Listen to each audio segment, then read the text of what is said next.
பாண்டியன் ஸ்டோர்ஸ்ல இன்னைக்கான ப்ரமோ என்னன்னு பார்க்கலாம். ராஜியை தேடுறதுக்காக கதிர் வந்து வெளியே போயிருக்காங்க. ஆனால் வீட்டில் ராஜி வீட்டுக்கு வரலன்னு சொல்லிட்டு யாருக்குமே தெரியாமல் இருக்கு. கதிர் மட்டும் இந்த விஷயத்த ஹேண்டில் பண்ணிட்டு இருக்காங்க.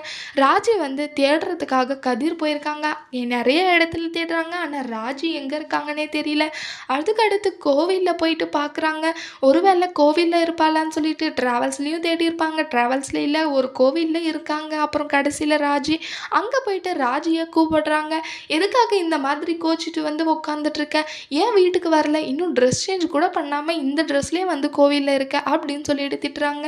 நீங்கள் தான் என்னை திட்டினீங்களே, நான் அதனால தான் நான் வரதில்லை அப்படின்னு சொல்லிட்டு ராஜி சொல்கிறாங்க. சரி சாரி, நான் தெரியாமல் பேசிட்டேன், வா நீ பண்ண தப்புக்காக தானே நான் இந்த மாதிரி பண்ணேன் அப்படின்னு சொல்லிட்டு சொல்கிறாங்க. இருந்தாலும் நீங்கள் அதுக்காக என்னை அந்த இடத்துல தனியாக விட்டுட்டு போயிடுவீங்களா அப்படின்னு சொல்லிட்டு சொல்கிறாங்க. கிரவுண்டில் நான் உன்னை தனியாக விட்டுட்டு போனது தப்பு தான், சரி வா வீட்டுக்கு போகலாம் அப்படின்னு சொல்லிட்டு சொல்கிறாங்க. இல்லை நான் வரமாட்டேன்னு சொல்லி சொல்கிறாங்க. கதிர் ஒரு வழியாக ராஜியை சமாதானப்படுத்தி வீட்டுக்கு கூட்டிகிட்டு போயிடுறாங்க. அடுத்து என்னெல்லாம் நடக்க போகுதுன்னு சொல்லிட்டு வரப்போகிற ப்ரமோல பார்க்கலாம். இந்த வீடியோ பிடிச்சிருந்தா லைக் பண்ணுங்கள். பாய்.